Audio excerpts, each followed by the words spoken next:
ko su ile woro su ko abe chogodi abe anyuma ye jumaye bo ci de woro su nyuma ye minye ni salli don temina doro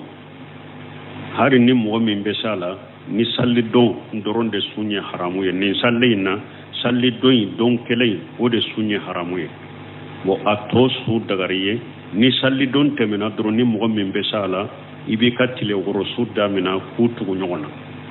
o ka besu o de ya nyumay mais ni mo mu fara ka bo nyona basitika wajibi te ku ka tugu nyona ni mo mi nye ewa salli don ko fe ya bilaka doni du fo nka fanga soro doni basitika hari ni ya bila fona fo kalo laba ni tile woro tora ni kalo salenche ibusu basita fona la wajibi te ku ka tugu nyona anyumande ku tugu nyona puri katila jonna lafiala ani ini dumunni mini kana deli ni salaya be doila donc wala anyumay ku tugu nyona me hari ni ma tugu nyona tile woro ko ni kasu kalo in kono toro asunna yode ko yala ni jurubila ibe se katile woro sunke ay ni jurubila ite se kalesu parce que ciden ko man sama ramadana summa atibahu bi sitti min as-sawal kana kasiyami dahri akoni mo mi sungalo sude o ko be iyetile woro tugala abe ko mi samu mensu me jurube mo mi ma e ma sungalo su folo nafila to arafa sun ani jomina tanna sun nunu be se kasu ka juru to ila metile woro inte se kasu kasungalo juru to ila parce que chirenya fo ka faraka de ni mo mi ni sungalo su yetile woro to wala jurube minna e ma sungalo su folo donc alete se ka su ka juru to ila alaykum salam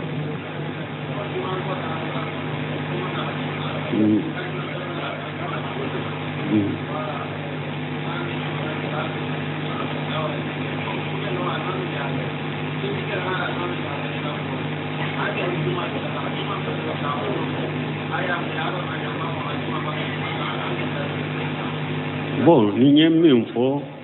hadisa min nana ci den ko ni tara juma wakati folo abe ko mi nyame sarakati wakati fulana abe ko mi misi sarakati wakati sabana abe ko mi sakajigi sarakati min gerew dafalendo wakati nani na abe ko mi se sarakati wakati duru na abe ko mi se fa ya sarakati me ci den ko ni mali e wa alimami nana kaba malikiya munum be juma dala nu be togo sebe ke kan nim baraji nunu tigi sebe ni almami nana adonna misiri kono asigira min barika malika nunu fana be sebeli jode mana nim baraji munum fora e sente nunu na me yi ka senta munum ke kana juma la ibo baraji soro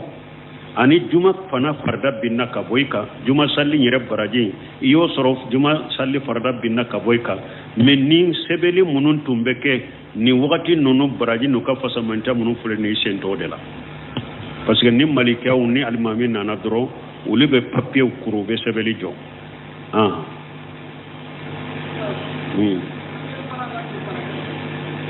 ko ewa juma eri folo aba damina eri juma doni ke bawo ko tile be bo eri minna ibo de jate do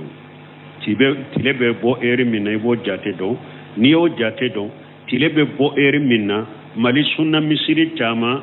almami be yele mimbari ka midi 30 de kata tile be bo eri minna kana midi 30 be ulu franche de tila duruye nuyu franche tila duruye tila folo wakati folo o de juma eri folo donc abe don ni to de la wa alaikum salam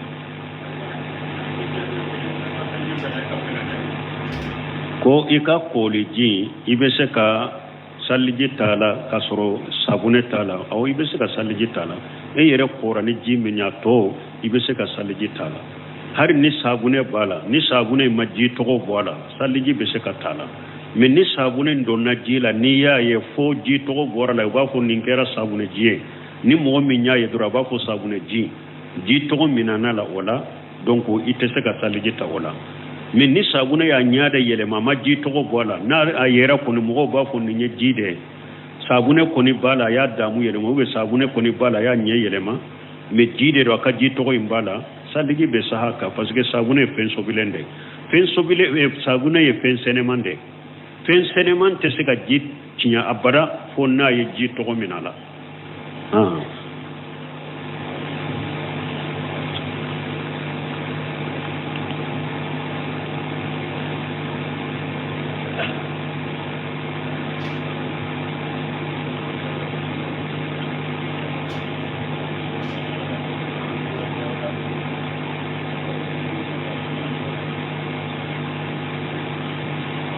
وعليكم السلام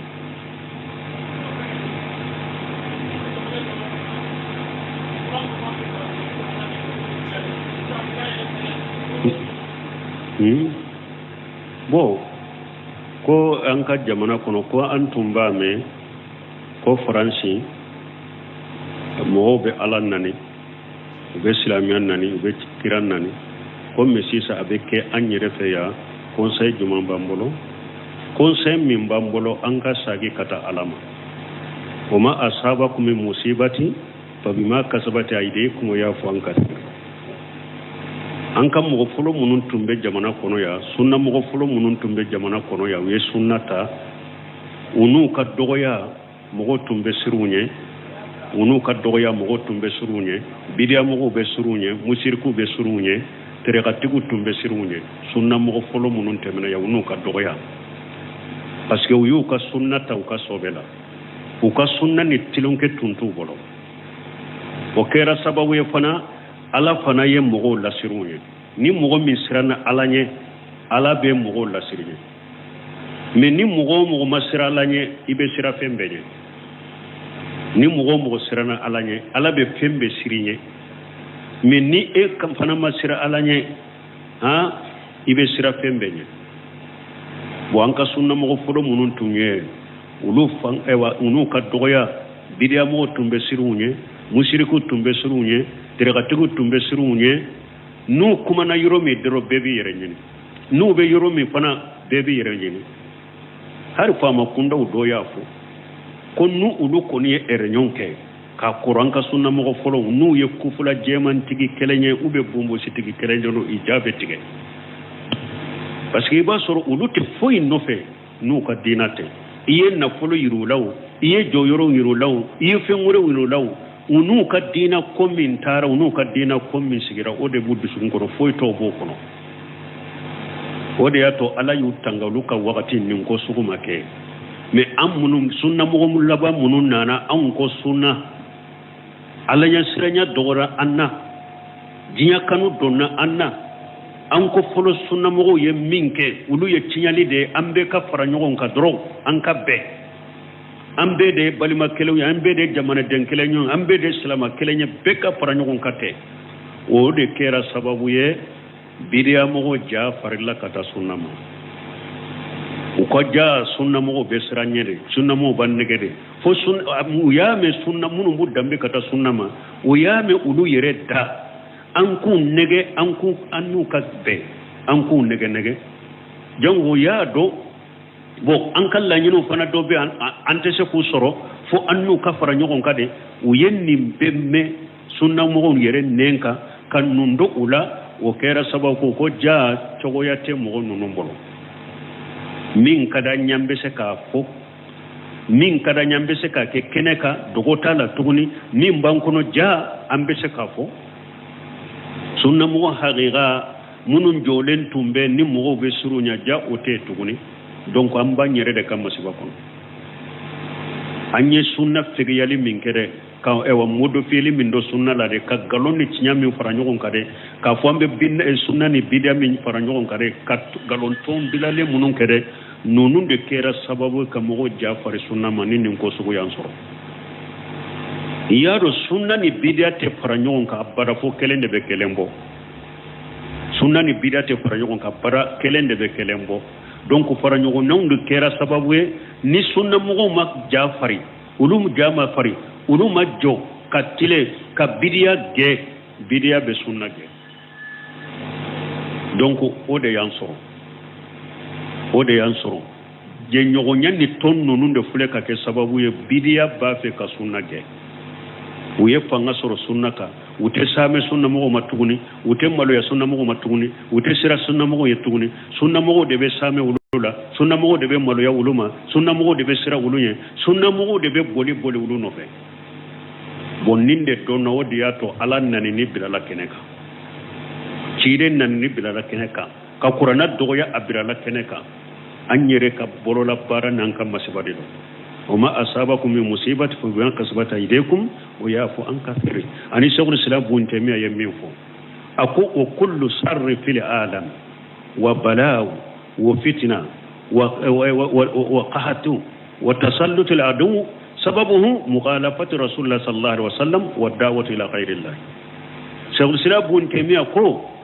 ako kojugu be jiya kono fitina be jiya kono balawu be jiya kono sanji jese be jiya kono ani ka jugu lasu ku bila silamaw ma anu una tanu balawu ako sababu ye munye ciden sosole ako ciden sosole ani ambe nyogon wole minna katala tanabato minna donc o de balawu fule jamana inka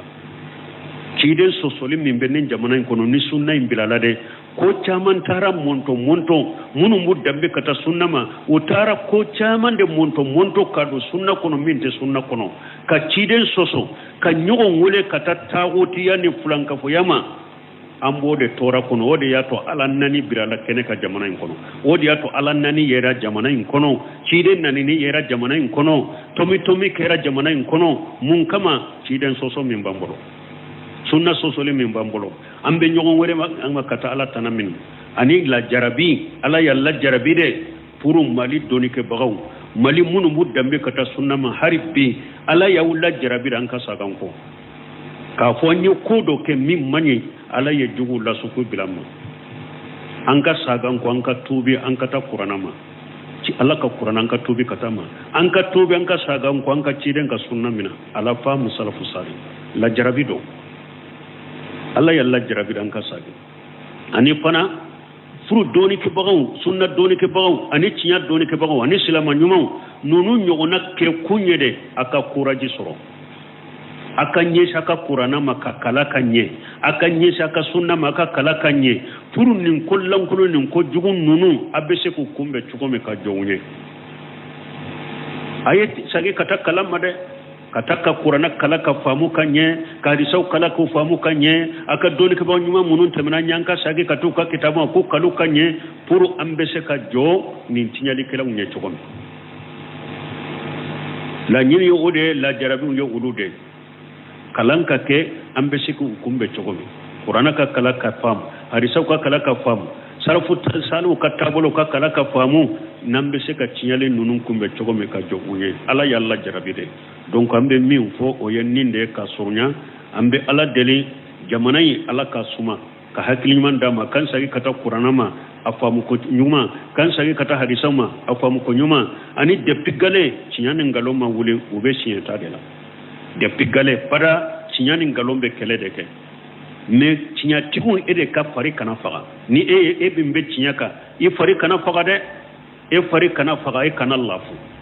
min be galon ka fari kana foni katemeka min be galon ka ja kana fari katemeka e min be tinya ka e de ka fari foni soro kateme galon tigika e min be tinya ka e ja ka fari nya kateme galon tigika e wa galon fana munumuna wulila chogo labantu la koy me ala ya Allah dan ande la jarabi me dina te tinya koy sunna te tinya mali dina te tinya mali me nunu ni la jarabi de puru ka irawla abese ka sage chogo me ko ma nyafo chogo me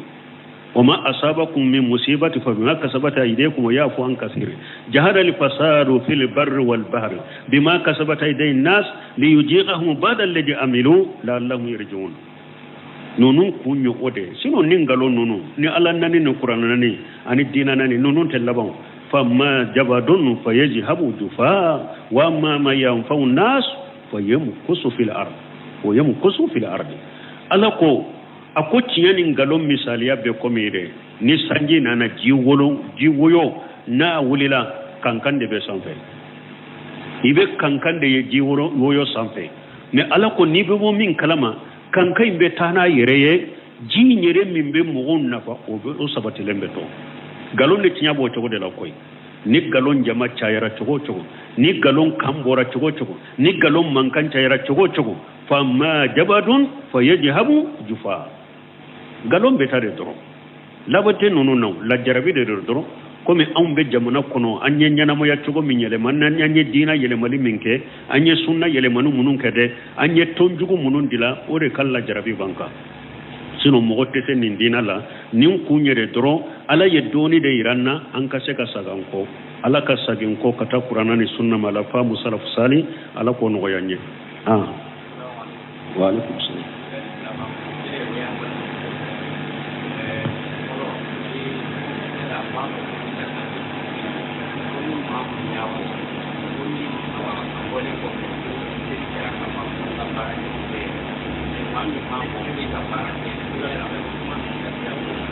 bon nyafa mun nyanyin kalim min kedro ube hadisa do fo ko jakatil fitri hada mari sumbaga ko ika sun ni ka sungalo bara nyuma dilolende do fo ika jakatil fitri bo ni jakatil fitri bo de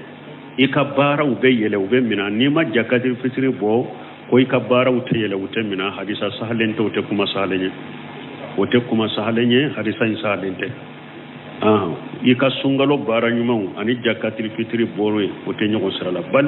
jakatil fitri kunyere yere kuma sale ciden ko tuhuratul lisaimi min rafasi wallahi jakatil fitri beke sababu yere de iye junubu kuma munun ke ka sunna ani ye junubu ko munun ke ka sunna kulu ya faka boila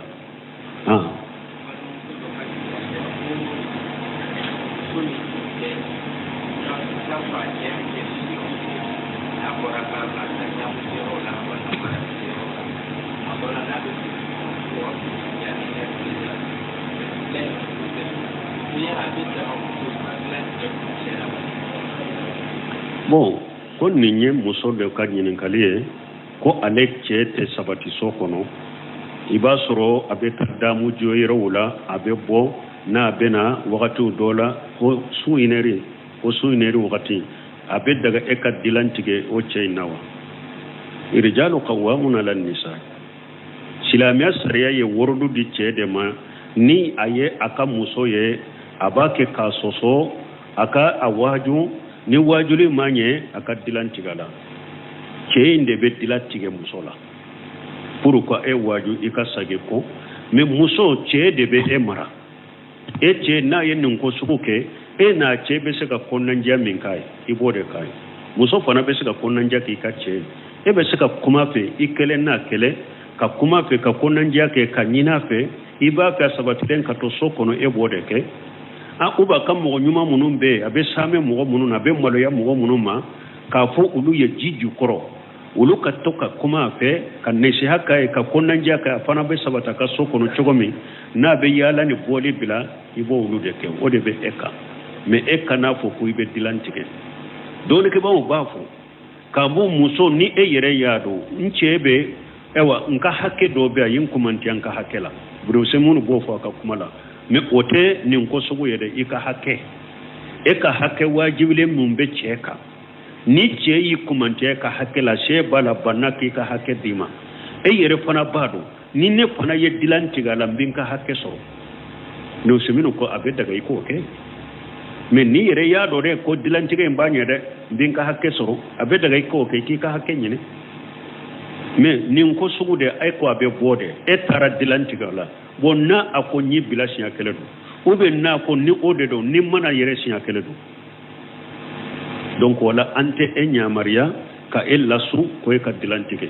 e be fere mintige ni che jogo benye na be sabati ka sokono ni ne si hani konnanja wuye ube ka do mo nyuma wala ko ne sani konnanja kay ambodo fiye me antilla su ki bila dilantike da o laban be take minye antodo وعليكم السلام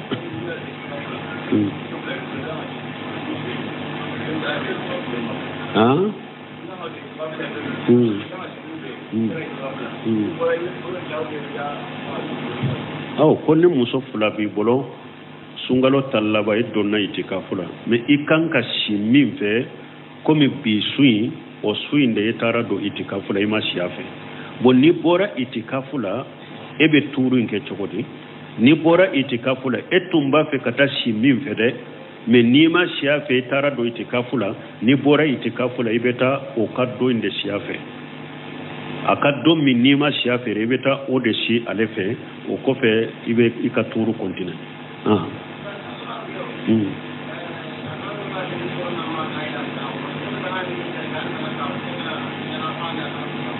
bon ko uba foko ay kanan nafila ke sigira yali e sosowa ni e sigira mu sosoro ko e ka sigide mado kuma da yimina e ko salli keneka alimamu ba fa kana salli ay sigi e ko ni e sigira ima salli yali mami sosowa kuma matile de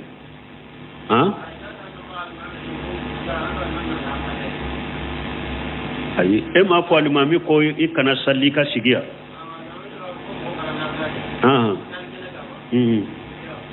e salli de kube sigirade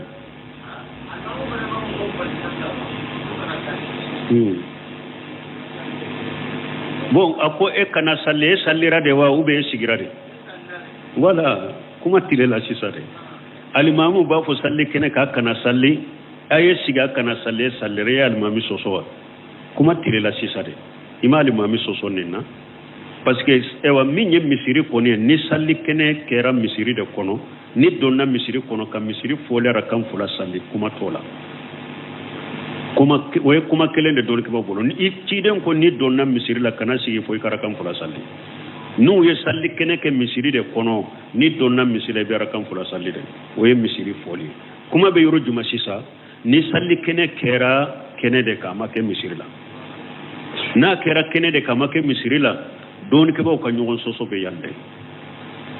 do ko ni nana ko ikashige ko sallita ko fe ko parce que ciide sallallahu alaihi wasallam ko salli kene bole ko ciide mbena ka kutuba de kala ni kutuba banna beta ko ama salla ko fe oda to ko sallita ko fe bon munum fana ko salli kene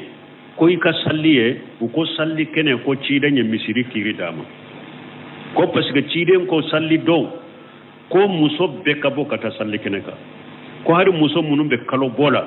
bange jolela u be kabo kata salli kene salli rola akome munum be kalo bola ulu kanado salli kenenka ulu kanado salli kenen kono u ka joko fe muso be ewa kalo bola muso be bali ani kalo bote sigi misiri kono wotewa bon ni ciiden ko ni muso min be kalo bola akana do salli kenen fana kono misiri kiri dirama yala muso min be kalo bola aka so kono abe salli ro mi yala amba fo akana sigi ko parce que be kalo bola wa anto fo parce que misiri kiri ta bolo mi salli kenen ni ay ciiden ko ani kalo boyin kana do salli kenen kono aka do salli kenen kofe ko o yayira ciiden ye salli kene aye misiri kiri de dama donc nik misiri kiri dira salli kene fanama ni donna salli kene na sani ka sigi arakan fula salli misiri foli arakan fula salli no semira ni mahula lebe ninde kene ya hari salli kene ni donna misiri arakan fula salli misiri kiri de dirama kasoro sosoli min be fana doni ke bawo ye ñogon soso min ke kon nafila te salli kene nye nafila ta kofe mana damana nafila de madama ko mi salli fana nye fula nani be salli fana nye togomi ni fula ba a kofe doni ke bawo kan ñogon soso min be ode te salli kene bolo damana nafila ta nye damana nafila ta kofe mais nafila bilalente nana kene de do sandal mami kananka salli do salli basiti ka walaw ali bun abi talib tilela mogo bora kata salli kene ka do ba ke ka salli o ya sura ali de islamu nyema uko alima mogo ba ke ka salli kene ka itu baliwa ali ko lan akunu alladhi yanha abu dayja salla ali ko ay nete ke mogo ye mogo min be mogo bali ko kana salli nete ke o mogo ye asabatira sewaw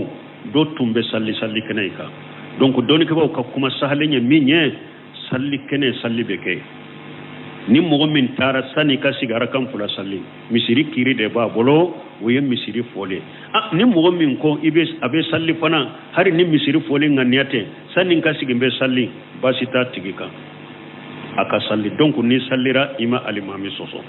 ne yo fo ngadire su chaman na kateme ani nyini kali jabi chama nko mun pule alimamu bolon ube salli wole la udon kam mikro mina nimmi nana isigi salli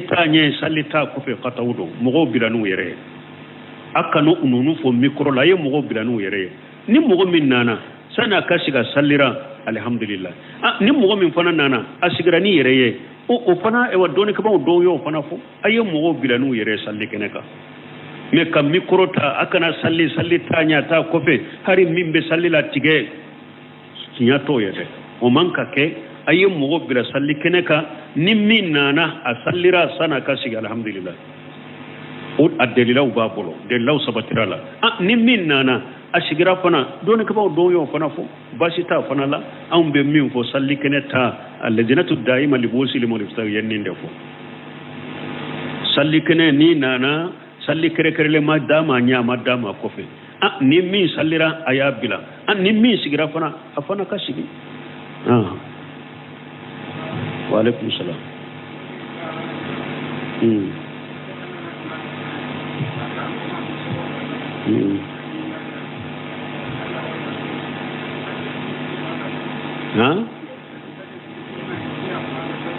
bon ni mogo min nana hari no be farada de la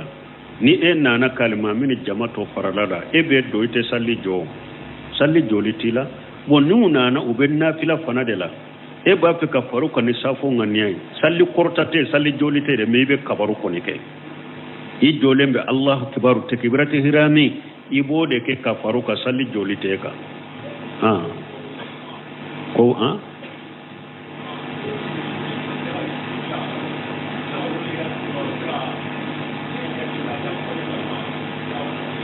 ko jakatir fitri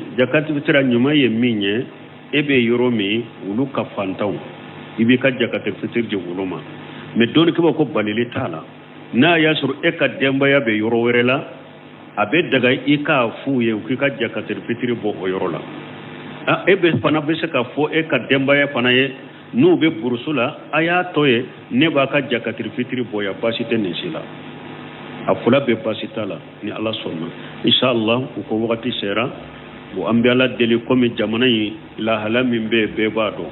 bi koni ye kalo nyinini ni Allah ya ke kalo yera salli be sabati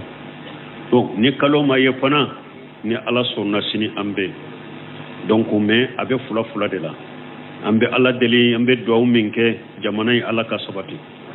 sungalo kono na nanye nafila mununke anye sum mununke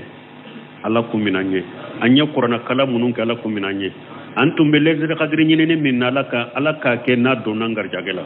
alaka do nangar jagela kanka baraw mina balaw munun be jamana in kono fitina munun be jamana in kono ala kubo jamana in kono jamana dew alaka andu sukun fara nyogon ka cinyaka alaka andu sukun fara nyogon ka tawhidika alaka an kanu do nyogonna nambe nyogon bila cinyaka ka nyogon bo ewa ala sosola ala ko ke jamana nye nin kura problemu min be jamana in kono ala ka wuli ka bwanka an ka famau ala ku sabata ala ku deme silamiya kanu ala ka don kono kalimaniya duma ko ke silamiya matarafa bagay jamana in kono ala ka dusu du kono no be na ni silama sariya jamana in kono ala ka dusu du kono no be na ni silama sariya jamana in kono ala ka dusu du kono nu kiri be tige ni qur'ana ni sunna ni jamana in kono ala ka nin qur'an problemu mun fulani nye anyana bo chogo amoye minye mimba nyana bo ala ka yirula adefo be yoromi anyana bo chogo be yoromi ala ka yirula ala ka do ka garjagela ala ka ba ku bolo pew ala ka jamana in kisi fitanaye nyogon kele munun be nyogon faga munun be jamana in kono bandiya munun be jamana in kono ala ka be korta ala soso munun be jamana in kono ala ku bo kono kambe cinyaka kambe tauhidika kankanu do nyogona fitina balawu ala kan kisama dun ka fa ala ka sabati jamana in kono sanji nyuma ala ka di jamana in ma jamana in mina geleya munun be jamana in balo geleya munun be jamana in kono dese munun be jamana in kono ala ku korta ku bo jamana in kono bana jugu munun be jamana in kono ala ku korta ka jamana in deme ka jamana in sabati ala ka jamana in kisa juguma jugu mo ni ko jugu bi kono kana nin jamana in ala kan kisima ala ki ka tora sagi katima كجمنا كيسي كفتنما اللهم هدينا في من هديت وافينا في من افيت وتولنا في من توليت وبارك لنا فيما اتيت وقنا واصرف عنا شر ما قضيت فانك تقضي ولا يقضى عليك انه لا يجل من آديت ولا يئج من آديت تبارك ربنا وتعاليت لا منجا منك إلا إليك ربنا آتينا في الدنيا حسنة وفي الآخرة حسنة وقنا عذاب النار ربنا آتينا في الدنيا حسنة وفي الآخرة حسنة وقنا عذاب النار ربنا لا تزغ قلوبنا بعد إذ هديتنا وهب لنا من لدنك رحمة إنك أنت الوهاب اللهم إنك عفو تحب العفو فاعف عنا اللهم إنك عفو تحب العفو فاعف عنا اللهم اغفر لجميع موتى المسلمين الذين سهلوا لك بالوحدانية وبنبيك برسالة اللهم اغفر لهم وارحمهم وآفهم وسمر لهم واغسلهم بالماء والسر والبرد ونقهم من الجنوب والخطايا كما ينقى ثوب الأبيض من الدنس يا رب العالمين سبحان ربك رب العزة عما يصفون والسلام على المرسلين والحمد لله رب العالمين ko ewa tile worosu ko abe chogodi abe anyuma ye jumaye bo tile worosu nyuma ye minye ni salli don temina doro hari ni mo min be sala ni salli don doron de sunye haramu ye ni salli na salli don kelay o de sunye haramu ye bo ato su dagariye ni salli don temina doro ni mo min be sala ibi katile worosu damina kutugu nyogona o ka besu o de ya nyumay mais ni mo ñu fara ka bo nyogona basitika wajibi te ku ka tugu nyogona ni mo mi nye ewa salli don ko fe ya bilaka doni du fo nka fanga soro doni basitika hari ni ya bila fona fo kalo laba ni tile woro toran ni kalo salenche ibusu basita fana la wajibi ke ku ka tugu nyogona anyumande ku tugu nyogona puri katila jonna lafiala ani ini dumunni mini kana deli ni salaya be doila donc wala anyumay ku tugu nyogona me hari ni ma tugu nyogona tile woro ko ni kasu kalo in kono doro asunna yode